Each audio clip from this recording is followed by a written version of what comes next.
नमस्कार साथियों, मैं मनीष मेवाल आप सभी का आपके अपने चैनल में तहे दिल से स्वागत और अभिनंदन करता हूं। मैं उम्मीद करता हूं कि आप सभी शानदार, जबरदस्त और जिंदाबाद होंगे और आप सभी की कक्षा 11 की जो तैयारियां हैं वो बिल्कुल धमाकेदार चल रही होंगी। और इन्हीं धमाकेदार तैयारियों को और भी धांसू बनाने के लिए आज हम लोग पढ़ने जा रहे हैं कक्षा 11 की अर्थशास्त्र इकोनॉमिक्स में सांख्यिकी का अध्याय 4 आंकड़ों का प्रस्तुतिकरण, प्रेजेंटेशन ऑफ डेटा हम लोग पढ़ रहे हैं। नए अध्याय के साथ, पुराने जोश के साथ, पुराने उत्साह के साथ मैं आ चुका हूं और आज हम एक नया अध्याय शुरू करने जा रहे हैं, आंकड़ों का प्रस्तुतिकरण सांख्यिकी। और जैसे जैसे नए अध्याय शुरू होते जा रहे हैं हम कोर्स को खत्म करने की तरफ बढ़ते जा रहे हैं। यह अध्याय इसलिए भी महत्वपूर्ण है क्योंकि यह एक ऐसा अध्याय है जिसमें आप लोगों की थ्योरी अब खत्म हो जाएगी और अगला जो चैप्टर शुरू होगा, केंद्रीय प्रवृत्ति के माप, मेजरमेंट ऑफ सेंट्रल टेंडेंसी, वो शुरू हो जाएगा, जहां से न्यूमेरिकल ही न्यूमेरिकल है भैया, न्यूमेरिकल ही न्यूमेरिकल होगा। तो चलिए इस चैप्टर में मैं पढ़ना क्या है, सबसे पहले तो अपन पाठ का परिचय को जानेंगे कि ये चैप्टर हम पढ़ क्यों रहे हैं। उसके बाद चर्चा करेंगे आंकड़ों का पाठ विषयक प्रस्तुतिकरण की बात करेंगे। अब प्रस्तुत करने के अलग अलग तरीके होते हैं, सारणीकरण की बात करेंगे, आंकड़ों का आरेखीय प्रस्तुतिकरण बात करेंगे, आयत चित्र बात करेंगे। ऐसे और भी किस अलग अलग प्रकार से हम हमारे जो डेटा है उसको प्रेजेंट कर सकते हैं वो चर्चा करेंगे। आज हमारा क्या टॉपिक है गुरुदेव? आज हम चर्चा मेन है हमारी पाठ परिचय की और सारणीबद्ध जो है उसकी चर्चा करने वाले हैं। चलिए शुरू करते हैं आज के लेक्चर को। और यह है बच्चों आप लोगों के लिए कक्षा 11 के शानदार, जबरदस्त और जिंदाबाद कोर्सेज। बच्चों इन कोर्सेज में आपको मिलने वाला है डाउट सॉल्विंग ग्रुप, 24/7 आपके लिए डाउट सॉल्विंग ग्रुप ऑन रहेगा। आप पढ़िए, आपको डाउट आता है डाउट ग्रुप में डाल दीजिए, फिर आपको कोई डाउट आता है आप डाउट ग्रुप में डाल दीजिए। तो डाउट सॉल्विंग ग्रुप मिलेंगे, आपको वीडियो बार बार में रोक रोक कर करके लिखना ना पड़े, इसलिए आपको हर क्लास की PDF मिलने जा रही है एप्लीकेशन पे। आपको पूरे चैप्टर के एक साथ शानदार हैंड रिटन नोट्स आप लोगों को मिलेंगे और इसी के साथ होंगे आप लोगों के ऑब्जेक्टिव टेस्ट। कक्षा 11 में तो आप अपने स्कूल को टॉप करोगे ही करोगे, इसके साथ आपको कक्षा 12 का आधार तैयार हो जाएगा, कक्षा 12 के लिए आप मजबूत बन जाओगे। इतनी सारी सुविधाएं सिर्फ नाम मात्र फीस में आपसे दी जा रही है। और इन कोई सा भी कोर्स, चाहे आप अर्थशास्त्र के विद्यार्थी हैं तो अर्थशास्त्र का, राजनीति विज्ञान के राजनीति विज्ञान का, भूगोल के हैं भूगोल का, किसी भी कोर्स को लेने के लिए आप इन 2 नंबरों पे कॉल करिए और टीम को बोलिए हमारा ये वाला कोर्स स्टार्ट कर दीजिए, सिर्फ और सिर्फ नाम मात्र फीस पे। और आपको इस कॉल के साथ एक और काम करना पड़ेगा, ये है आपका अपना लर्निंग आर्ट्स का एप्लीकेशन, जिसका लिंक डिस्क्रिप्शन में दे रखा है, आप उसको भी डाउनलोड कर लीजिएगा जिससे कि आप ये कोर्स परचेज कर पाए। चलिए तो शुरू कर देते हैं भैया आज के लेक्चर को। आज हम लोग बात कर रहे हैं पहले एक बार पाठ परिचय या चैप्टर के इंट्रोडक्शन की। देखो माय डियर स्टूडेंट्स, एक चीज को समझो आप लोग, हम जो भी पढ़ रहे हैं ना उसको थोड़ा सा कनेक्ट करना सीखो, जोड़ने से जोड़ने का काम करो। आप जोड़ते चलोगे ना तब सब कुछ सही चलेगा। सबसे पहले आप लोगों ने क्या पढ़ा इस किताब में? आपने पढ़ा परिचय, आपने पढ़ा इंट्रोडक्शन, पढ़ा ना आप लोगों ने? इंट्रोडक्शन पढ़ा। अब इंट्रोडक्शन में क्या बताया कि अर्थशास्त्र क्या होती है, उपभोक्ता क्या होता है, ऐसी सारी बातें हैं वो आप लोगों ने जानी। तो परिचय, इंट्रोडक्शन, उपभोक्ता, विक्रेता, ये जाना। उसके बाद आप लोगों ने बात करी, फिर जो दूसरे चैप्टर में हमने बात करी आंकड़ों का संग्रहण की, हमने चर्चा करी कि आंकड़ों का संग्रहण या कलेक्शन ऑफ डेटा कि संग्रह किस प्रकार से किया जाना चाहिए ये। फिर उसके बाद हम बात कर रहे हैं आंकड़ों का संगठन, आंकड़ों का संगठन की हम लोग चर्चा कर रहे हैं। और अब आज जो हमारा चैप्टर है वो है आंकड़ों का प्रस्तुतिकरण। प्रस्तुतिकरण देखो, मैं अब थोड़ा सा लिंक आपको इसमें समझाता हूं। परिचय या इंट्रोडक्शन आप लोगों ने देख लिया, अब अपन लोग क्या है, आंकड़ों का संग्रहण, ठीक है, कलेक्शन ऑफ डेटा की, जो हमारे पास डेटा है उसको किस प्रकार से कलेक्ट किया जाना चाहिए, अलग अलग प्रकार की जो विधियां हैं, तरीके हैं, वो हम लोगों ने देखे आंकड़ों के संग्रहण वाले चैप्टर में। फिर हमने आंकड़ों का संगठन कि डेटा को सिर्फ कलेक्ट करना ही काफी नहीं है, आंकड़े के डेटा को संगठित करना, उसको ऑर्गेनाइज करना भी बड़ा जरूरी है। उसको एक सही तरीके से हम ऑर्गेनाइज करें जिससे कि हमें आसानी हो, हम आसान काम हम पा सके। इसलिए अब देखो, जब आपने आंकड़ों को संग्रहित कर लिया है, आपने संगठित कर लिया है, अब जरूरी है उनको प्रस्तुतिकरण करना, उनको प्रेजेंट करना बेटा, ठीक है। और प्रेजेंट करने के लिए जरूरी है कि आप सही तरीके से उन चीजों को बनाओ, सही तरीके से आप अरेंज करो। आज जैसे मैं एक बात आपको बताता हूं, अभी तो आप कक्षा 11 में है, कोई बात नहीं, कक्षा 12 में जब आप आएंगे आपकी कॉपी, बोर्ड के एग्जाम होंगे, बोर्ड की जो कॉपी होती है वो आपका स्कूल टीचर चेक करता है? नहीं करता। आपका जानकार चेक करता है? नहीं करता। आपको पता होता है क्या कौन चेक कर रहा है? नहीं पता होता। उसको पता है क्या कि मैं जिस बच्चे की कॉपी चेक कर रहा हूं वो कौन है? नहीं पता। तो फिर आपका जो प्रस्तुतिकरण है, जो आपका रिप्रेजेंटेशन है, वो कौन कर रही है? आपकी कॉपी कर रही है। आपने जैसा कॉपी में लिखा है वो वैसा ही नंबर देगा। इसलिए जरूरी क्या है कि हम हमारी कॉपी को जो प्रस्तुत करें बड़े अच्छे से करें। ठीक है, जो इंपॉर्टेंट वर्ड है उनको अंडरलाइन कर दें, इंपॉर्टेंट हेडिंग है उसको ब्लैक पेन से लिखे, साफ सुथरी राइटिंग में लिखे, साफ सुथरा स्पष्ट लिख कर करके दे। अब उससे बच्चे की कॉपी के ऊपर वाह वाह वाह, क्या वो प्रस्तुतिकरण है, वो प्रेजेंटेशन है बेटा। अपन प्रेजेंट कर रहे हैं ना कि हाँ देखिए ये मेरी कॉपी बहुत अच्छा। इसी प्रकार से अगर जब हम लोग कुछ कार्यक्रम करते हैं तो हम प्रस्तुत, साहब ये देखिए अब अगला कार्यक्रम ये वाला है, तो प्रस्तुतिकरण कर रहे हैं। अब हम क्या चाहते हैं कि वो बेस्ट से बेस्ट लोगों को लगे, ये चीज होती है। तो प्रस्तुतिकरण क्या है, जब भी हमने आंकड़ों को इकट्ठा करके संगठित कर लिया है, अब हमारे लिए जरूरी यह है कि हम उसको सही तरीके से प्रस्तुतिकरण करें। प्रस्तुतिकरण में हमें हमेशा ये बात ध्यान रखनी है कि आसान तरीके से प्रस्तुतिकरण करना है, साफ सुथरा प्रेजेंटेशन होना चाहिए, जिसके सामने प्रस्तुत करने जा रहे हैं उसको वो चीज आसानी से समझ में आ जाए। जैसे कि उदाहरण के तौर पे आज आपकी किताब में भी ये कंटेंट दिया हुआ, मैं आपकी एनसीईआरटी किताब को ही आधार बना करके पढ़ा दूंगा, अलग अलग किताबों में भी ये कंटेंट दिया हुआ होगा, आपको स्कूल में भी पढ़ाया जा रहा होगा। पर आज मैं क्या करता हूं, मैं कोशिश करता हूं कि बच्चों को इस प्रकार से प्रस्तुत किया जाए कंटेंट कि उनको आसान भाषा में समझ में आ जाए। तो वही तो कर रहे हैं। कहीं पर हम फ्लो चार्ट्स का प्रयोग करते हैं, कहीं पर बीच में टेबल बना कर करके मैं आपको दिखाता हूं, कहीं पर जैसे अभी इनको जो कनेक्ट करके बता रहा हूं ये क्या है, नहीं मैं आपको प्रस्तुत कर रहा हूं। मैं आया आपके सामने, मैंने प्रेजेंट कराना बेटा ये चीज है, आसान भाषा में, आसानी से आपको कोई चीज समझ में आ जाए वो है।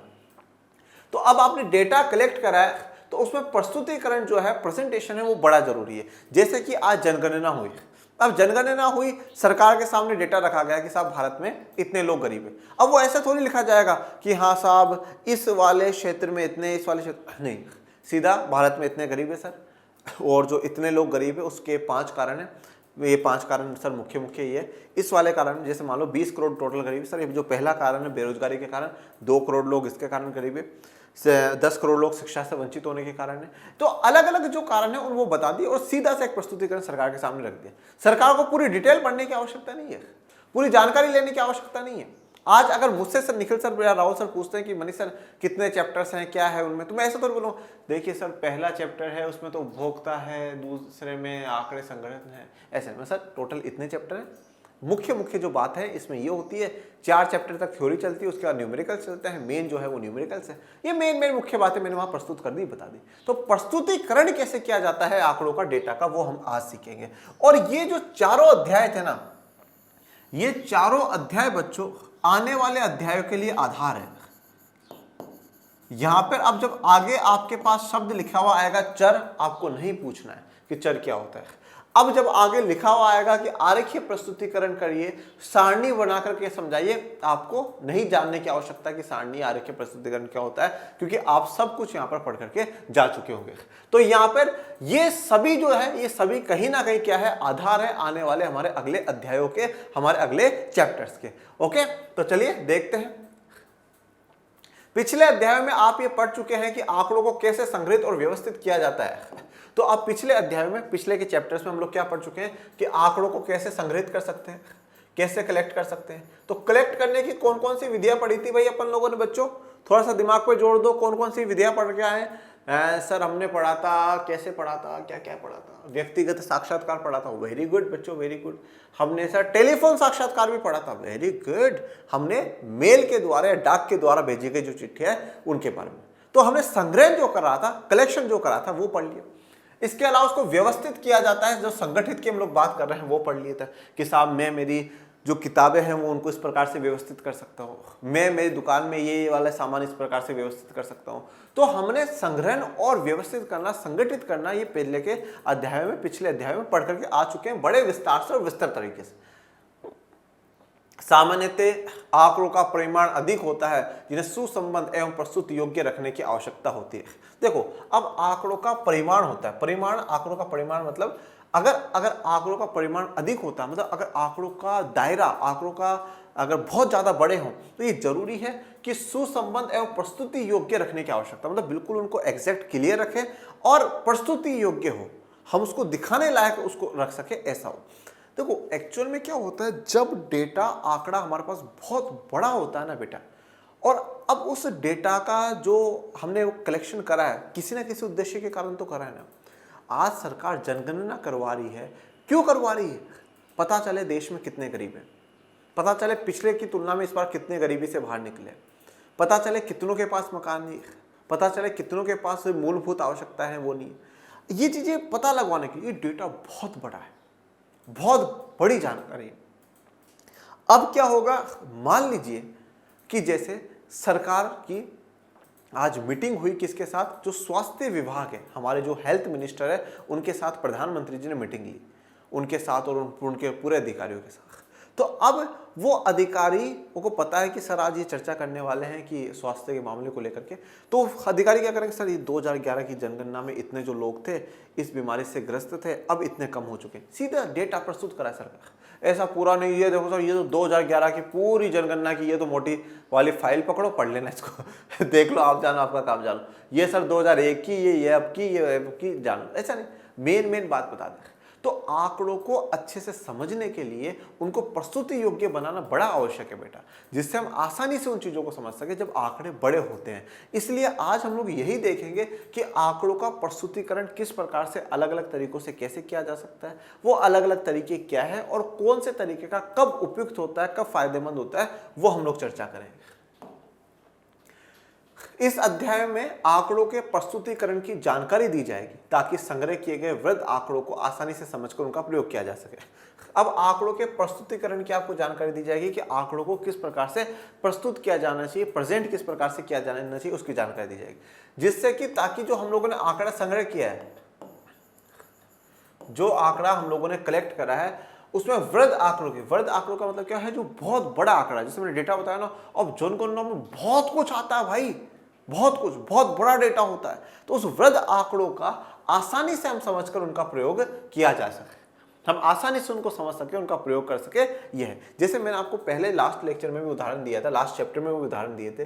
जैसे आज मान लीजिए मैं आपको कहता हूँ कि भैया मैं 9th क्लास भी है, मेरे पास 10th भी है, 11th में पॉलिटी और इकोनॉमिक्स भी है। ये अब मुझे जैसे मान लीजिए कि एक बार कभी निखिल सर मुझे मीटिंग में बुला लेते हैं कि मनीष सर आइए। अब मुझसे निखिल सर बोलेंगे मनीष सर ये जो 12th ये 11th इको वाला ये चैप्टर पढ़ाया था, इसके कितने लेक्चर्स हुए थे एक बार आप बताइएगा। अब मैंने क्या कर रखा है, मैंने सारी फाइलें एक साथ ही रख रखे, 9th की भी, 10th की भी, 11th की भी, 12th की भी, सारी एक साथ, और मैं ढूंढूंगा, अरे 5th लास्ट हो गया, हाँ 16th, सर 5 लास्ट कराए थे, 4 लास्ट कराए थे, 7 लास्ट कराए, ऐसे। अब अच्छा तरीका क्या है, मैंने सबसे पहले क्या करा, फोल्डर को नाम दिया, ये भैया अपना फोल्डर, इस फोल्डर में क्लास 9th में फिर हिस्ट्री, पॉलिटी, ज्योग्राफी, इको, फिर हिस्ट्री में भैया चैप्टर 1 के फिर कितने लेक्चर्स हैं वो यहाँ डाल दी। अब मुझसे जैसे सर पूछ ले, सर 9th की हिस्ट्री में चैप्टर 1 में कितने लेक्चर्स करा रखे हैं, मैं डायरेक्ट फोल्डर पे जाऊंगा, 9th पे जाऊंगा, हिस्ट्री में जाऊंगा, चैप्टर 1 में जाऊंगा, 4 है सर, 4 लेक्चर, बड़ा आसान, इजीली प्रस्तुत कर दिया। ऐसे ही फिर मैं क्या करूंगा, 10th का कर दूंगा, फिर 10th में मैं 2 बोर्ड बना दूंगा, एक एनसीईआरटी और एक बिहार वालों के लिए, क्योंकि बिहार का अलग है। फिर इसमें वापस मैं सब्जेक्टों में डिवाइड कर दूंगा, फिर वापस मैं चैप्टर में डिवाइड कर दूंगा, फिर चैप्टर के बाद मैं लेक्चर्स में डिवाइड कर दूंगा। फिर बिहार का इस प्रकार से होगा, फिर 11th का आएगा तो फिर 11th को मैं 2 भागों में बांट दूंगा, पॉल और इको। फिर इको में मैं फिर 2 भागों में बांट दूंगा, सांख्यिकी की किताब और भारतीय अर्थव्यवस्था विकास की किताब। फिर सांख्यिकी की किताब को चैप्टरों में नाम दूंगा कि चैप्टर 1, 2, 3, 4, 5, फिर चैप्टरों में लेक्चरों का नाम दूंगा, इस प्रकार से। अब मेरे से सर कोई सा भी पूछ लेंगे, मैं कोई सा भी बता सकता हूँ। दूसरा आसानी, मैं सर को लैपटॉप, सर ये लैपटॉप है मेरा, ये देखिए ये मेरा पूरा फोल्डर है, और ये सर इस वाले चैप्टर में इतने वाले लेक्चर हो रखे, वेरी इजी, ढूंढने की आवश्यकता। तो ये प्रस्तुत करने का आसान तरीका इस हो जाए। तो प्रस्तुत हम लोग प्रेजेंट जब करते हैं तो हम चाहते हैं कि हम आसान तरीके से किसी चीज को सामने वाले को समझा दे, वह बड़ी आसानी उसको होनी चाहिए।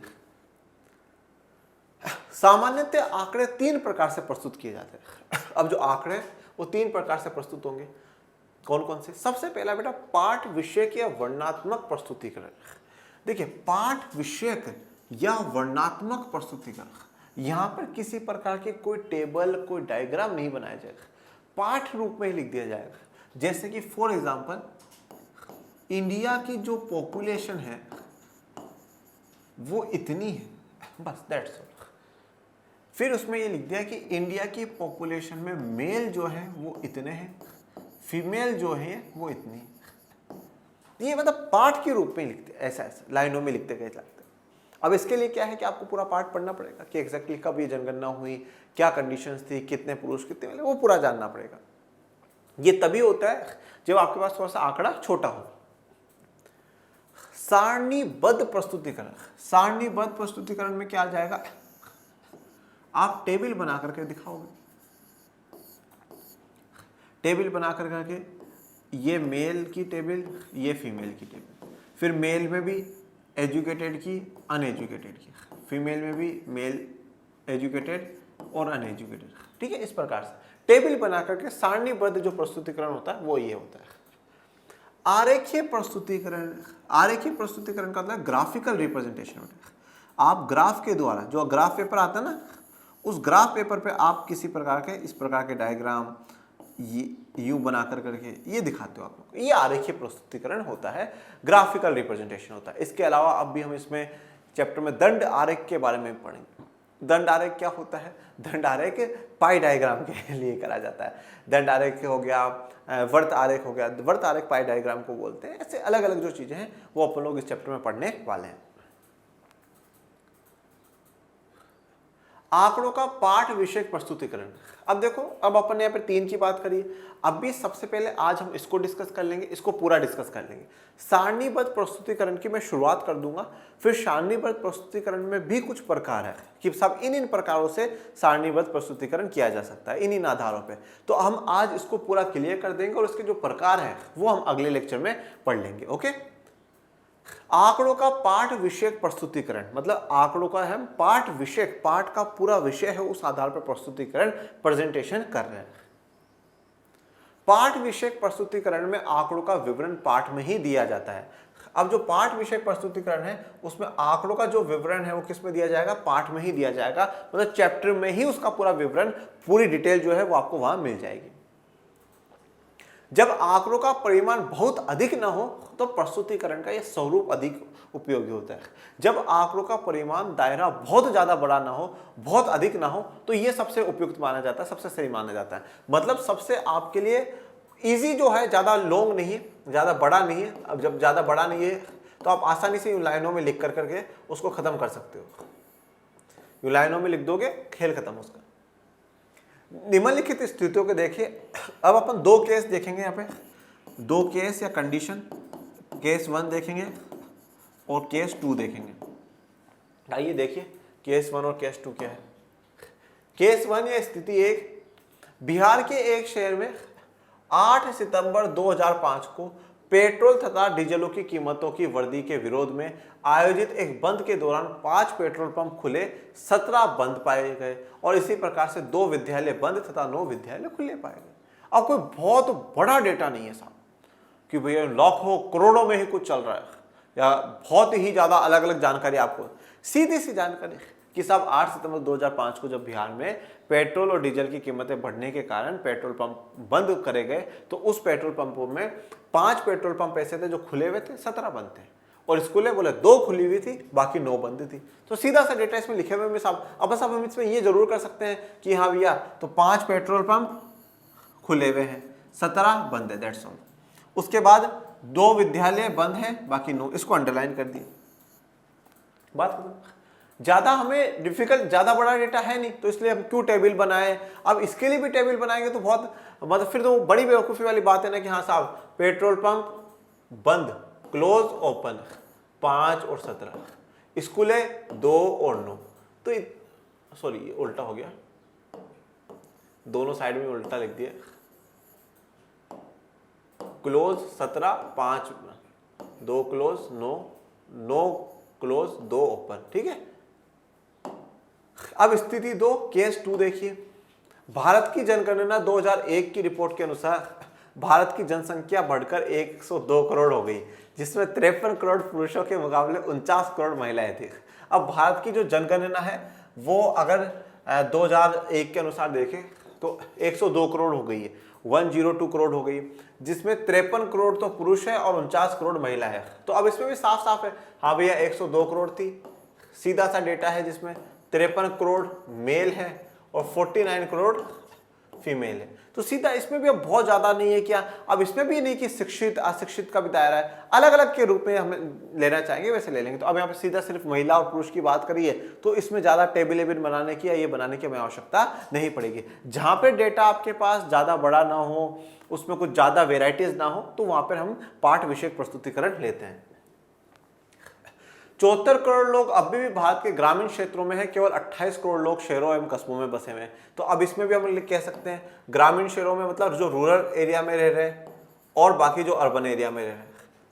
2001 की जनगणना के अनुसार 74 करोड़ जो लोग हैं वो ग्रामीण क्षेत्रों में रहते हैं और 28 करोड़ लोग हैं जो शहरों में रहते हैं। तो ग्रामीण क्षेत्र की जो मुख्य पहचान है वो कृषि है बेटा, कि ग्रामीण क्षेत्रों में कृषि होती है। तो जहां कृषि होती है उनको ग्रामीण क्षेत्रों में, रूरल एरियाज में काउंट करा जाता है। जनसंख्या को भी आधार माना जाता है कि साहब इतनी जनसंख्या है इसलिए ये ग्रामीण क्षेत्र है, इससे ज्यादा होगी तो फिर वो उसमें बाकी जो दूसरे में शहरी क्षेत्र में कस्बों में आ जाती है। काफी बड़े रूल नियम कानून कायदे वो भी अपन को नहीं जानने।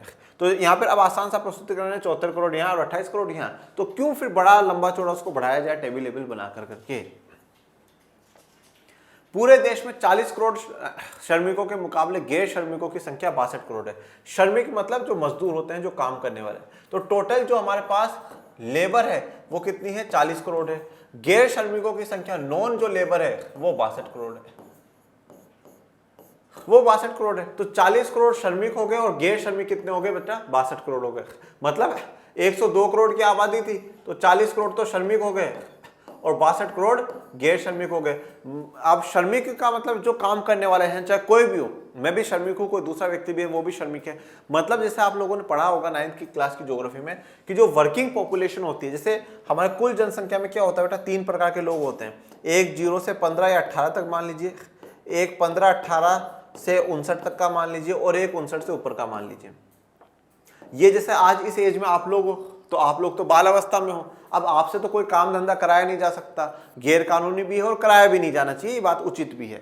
दूसरी तरफ ये लोग हैं 59 से ऊपर, ये कौन है, ये जैसे आज हमारे अभी मेरे पिताजी तो 59 के भी नहीं है ठीक है, तो 59 से ऊपर जो भी हो चुके, दादाजी हो या कोई भी व्यक्ति हो, तो 59 से ऊपर हो चुके। अब उन्होंने जिंदगी भर कमाया है, अब उनको ये तो बोलेंगे नहीं साहब आप कमा करके लाओ। तो अब इनकी भी जिम्मेदारी किस पर है, इन पर है, और इनकी भी जिम्मेदारी किस पर है, इन पर है। जिस एज ग्रुप में आज मैं आ जाता हूं, यहाँ का जो पूरा स्टाफ है ऑलमोस्ट वो आ जाता है, तो ये वाला एज ग्रुप है। तो ये जो 40 करोड़ जो काम करने वाले लोग हैं वो इसमें से हैं। बाकी 62 करोड़ में बच्चे हो सकते हैं, बुजुर्ग हो सकते हैं, या काम कर ही नहीं रहे, वो बात एक अलग है, वो ऐसे लोग भी हो सकते हैं। शहरी जनसंख्या में गैर श्रमिकों की संख्या ग्रामीण जनसंख्या की अपेक्षा अधिक 19 करोड़ थी, जहां 74 करोड़ की ग्रामीण जनसंख्या में 31 करोड़ श्रमिक है। देखो, शहरी जनसंख्या में गैर श्रमिकों की संख्या ग्रामीण जनसंख्या की अपेक्षा अधिक है। मतलब शहरों में गैर श्रमिक ज्यादा है, शहरों में गैर श्रमिक अधिक है। कितने हैं, 19 करोड़। 74 करोड़ की ग्रामीण जनसंख्या में 31 करोड़ श्रमिक है। ठीक है, 74 करोड़ की जो ग्रामीण जनसंख्या है उसमें से कितने, 31 करोड़ लोग ग्रामीण जनसंख्या को 31, देखो अब 31 करोड़ 74 करोड़ जनसंख्या में से है। और अभी हम लोगों ने पीछे देखा शहरों में टोटल कितनी जनसंख्या रह रही है भैया, शहरों में 28 करोड़ रह रही है। अब देखो, एक तरफ तो 74 करोड़ में से 31 करोड़ जो लोग हैं वो श्रमिक है, और दूसरी तरफ 28 करोड़ में से कितने, 9 करोड़ लोग श्रमिक है। तो अब देखो, अब यहां तो मतलब 9 करोड़ 28 में से ही 9 है और यहाँ 74 में से 31 है। तो मतलब जो गैर श्रमिक है वो संख्या कहां पे ज्यादा है, शहरों में है। शहरों में गैर श्रमिक नॉन लेबर आपको ज्यादा देखने को मिलेगी। इन दोनों ही स्थितियों में आंकड़ों को पाठ्य सामग्री के रूप में ही प्रस्तुत किया गया है। तो इन दोनों ही आंकड़ों में, दोनों ही स्थितियों में जो है किस रूप में प्रस्तुत करा गया है, पाठ्य सामग्री जो है उस हिसाब से कि भैया आपको लाइनों में लिख दिया और उसमें जो मेन बातें हैं वो हमारे सामने आ जाती है। इस स्वरूप में प्रस्तुतिकरण की एक महत्वपूर्ण कमी यह है कि आंकड़ों को समझने के लिए पूरा पाठ पढ़ना होगा, यह सबसे बड़ी कमी है। तो अगर हम देखें कि जो पाठ्य प्रस्तुतिकरण है इसकी सबसे बड़ी कमी क्या है, सबसे बड़ी कमी है कि आंकड़ों को समझने के लिए पूरा पाठ पढ़ना होगा। जब तक आप आंकड़ों को नहीं, जब तक पूरे पाठ को नहीं पढ़ोगे तब तक आप आंकड़ों को नहीं समझ पाओगे। तो इसलिए जरूरी क्या है कि पूरे पाठ को पढ़ो, फिर ही आपको आंकड़ों को समझ में आएगा। एक एक लाइन आपको पढ़नी पड़ेगी, फिर आपको हाँ ये मेन बात है, ये मेन बात है, ये मेन बात है। तो मेन जो चीजें हैं वो आपके सामने तभी आएंगी। किंतु यह भी सत्य है कि यह मसला हमें अक्सर प्रस्तुतिकरण के खास बिंदुओं को प्रभावशाली ढंग से प्रस्तुत करने के योग्य बना देता है। किंतु यह भी सत्य है, अब इसकी अच्छाई देखो, कि अक्सर ये प्रस्तुतिकरण के खास बिंदुओं को प्रभावशाली ढंग से प्रस्तुत करने के योग्य बना देता है। जो बहुत महत्वपूर्ण बिंदु होते हैं उनको प्रभावशाली बना देता है, मतलब उनकी सारी जो बात होती है कि हाँ भैया इतने इतने ये हैं, वो सारा डेटा हमारे पास आ जाता है, प्रभावशाली बनाने के योग्य ये होता है। अब हम लोग बात करेंगे आंकड़ों का सारणीबद्ध प्रस्तुतिकरण। तो आंकड़ों को प्रस्तुत करने के 3 तरीके होते हैं, एक पाठ्य वाला जो अपन लोग कवर कर चुके हैं, दूसरा सारणीबद्ध वाला है जो अभी कर रहे हैं और जिसका आधा पोर्शन हम नेक्स्ट लेक्चर में कवर करेंगे, फिर है आरेखीय प्रस्तुतिकरण वाला, वो हम आगे पढ़ेंगे। तो अब जब हम बात कर रहे हैं आंकड़ों का सारणीबद्ध प्रस्तुतिकरण, मतलब जिसका सीधा सा तात्पर्य ये है कि हम लोग टेबल बना देंगे, हम एक टेबल बना देंगे और उस टेबल में पूरा जो एग्जैक्ट डेटा है शॉर्ट कर करके वो डेटा वहां पे दिखा दिया जाएगा, जिससे कि सामने वाले को, जिसको भी हम प्रस्तुत कर रहे हैं, उसको सारी जानकारी मिल जाए। सारणीबद्ध प्रस्तुतिकरण में आंकड़ों को पंक्तियों, क्षैतिज तथा स्तंभों, ऊर्ध्वाधर के रूप में प्रस्तुत किया जाता है। पंक्तियां देखो क्षैतिज, क्षैतिज का मतलब क्या होता है, इस प्रकार से, ये देखो, ये इस प्रकार से जो है ये क्षैतिज है, और ऊर्ध्वाधर या वर्टिकल जिसको कहा जाता है वो यूं है बेटा, ऐसे, ठीक है। ये तो क्या हो गया क्षैतिज, हॉरिजॉन्टल इंग्लिश में कहा जाता है, और ये ऊर्ध्वाधर या जिसको हम लोग क्या कहते हैं, वर्टिकल कहते हैं। तो यहाँ पे सारणीबद्ध प्रस्तुतिकरण में आंकड़ों को, पंक्तियों को क्षैतिज, तो इसको यूं क्षैतिज के रूप में दर्शाया गया है, ठीक है, और जो स्तंभ है उनको यूं वर्टिकली दर्शाया गया है। उदाहरण के लिए नीचे दी गई सारणी 4.1, तो ये आपकी किताब में से सारणी ली गई है, जिसमें साक्षरता दर के बारे में जानकारी दी गई है कि भारत, देखो अब यहाँ पे क्या लिखा गया है, भारत की जनगणना 2011 के अनुसार साक्षरता दर है का संबंध 7 वर्ष या अधिक आयु वाली जनसंख्या से है। तो 7 वर्ष या उससे अधिक आयु वाली जो जनसंख्या है उसमें से कितने लोग साक्षर है उसकी चर्चा यहाँ पर हो रही है। तो ग्रामीण क्षेत्र में 79% पुरुष है, शहरी क्षेत्र में 90% है, और टोटल अगर पूरा देखें तो 82% है। ये भी आगे डिस्कस करेंगे। इसमें 3 पंक्तियां हैं। 3 पंक्तियां कौन कौन सी है, पुरुष की है, स्त्री की है और योग की है। तो ये 3 पंक्तियां हो गई, पुरुष, स्त्री, ये स्त्री का आ गया, ये पुरुष का आ गया, और ये योग वाला आ गया।